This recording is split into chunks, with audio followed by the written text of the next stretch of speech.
Now, before I get into the Ionian mode, I have to explain to you my take on the modes and my take on this chord-scale relationship.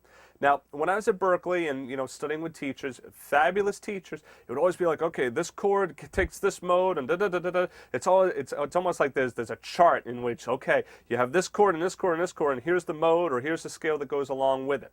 It's absolutely correct, all right? They're not incorrect. But the thing is, it doesn't really tell the whole story. And any professional musician will tell you that really you can play just about anything on any chord. It really depends upon what you're hearing in your head and how you're approaching the notes and how you're getting out of the notes. Obviously, if I end up, I'm playing a C major 7 and I'm playing like, obviously that sounds bad, right? But if I go,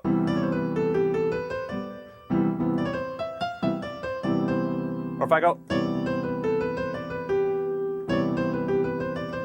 so I mean, is that bad? Well, maybe you don't like the sound of it, but maybe I do. It doesn't sound terrible, all right? So the point is you can get away with playing any note. All right, so let me take once again C major.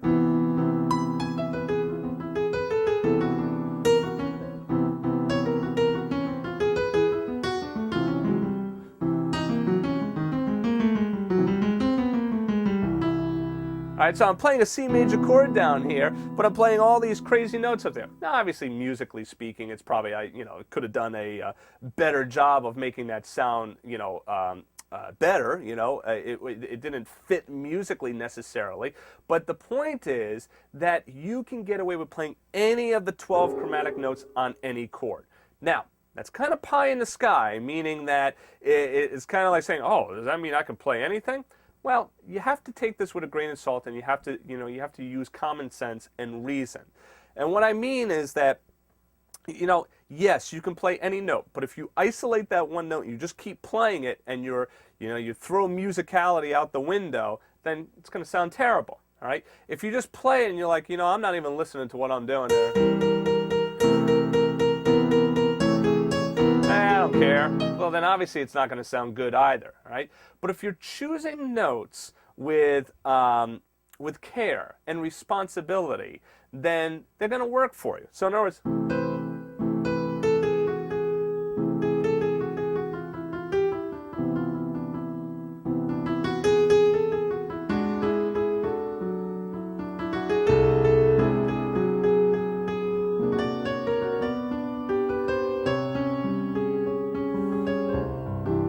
now, an argument could be made that, hey, well, you're actually changing the chord. You're actually moving away from the chord, and, you're really playing different chords. Yeah, sure, that argument could be made, right? But I felt it my responsibility to just let you know that don't get all worked up on this scale-chord relationship. Don't get confused like I did into thinking that, oh, well, if it's a minor chord, I have to use Dorian or I have to use Aeolian. That's the only two notes I can use, or maybe I can do this one or this one. People are taught that way because it works for most people, and most people need that structure.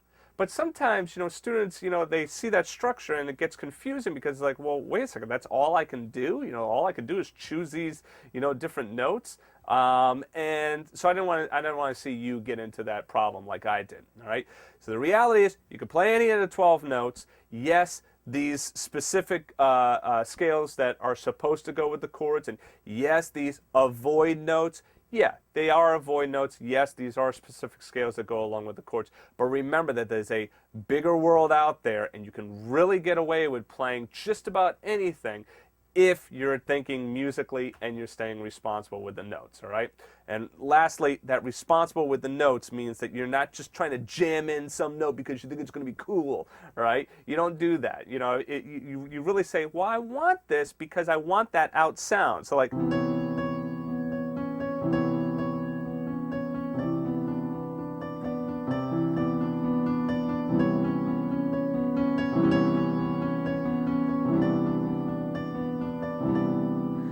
now, the last thing I want to say is, imagine that if every note had to go with a chord, how would film music composers and 20th century composers be able to play stuff that has those like...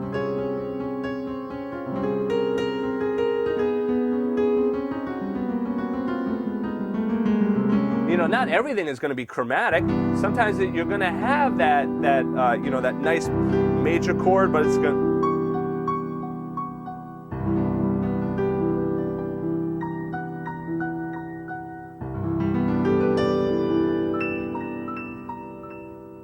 I mean, you hear that sound here, it's like, ooh, it's kind of jarring, all right? But if you were thinking in your head, oh, no, can't play B flat because it's not in my Ionian mode, then you would lose out on being able to explore those different possibilities. All right, to wrap up, I know I was supposed to be talking about the Ionian mode. I'm going to talk about that in the next chapter. But to wrap up, learn the rules. Learn these rules. Learn that, okay, here's my Ionian mode. These are the avoid notes. This is what I should stay away from.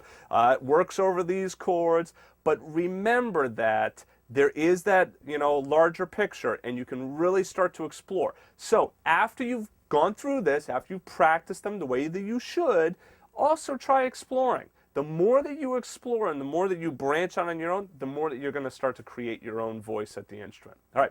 Sorry for going long on this, but I felt it important to kind of talk about that. So I'll see you in the next chapter, and we'll talk about the Ionian mode.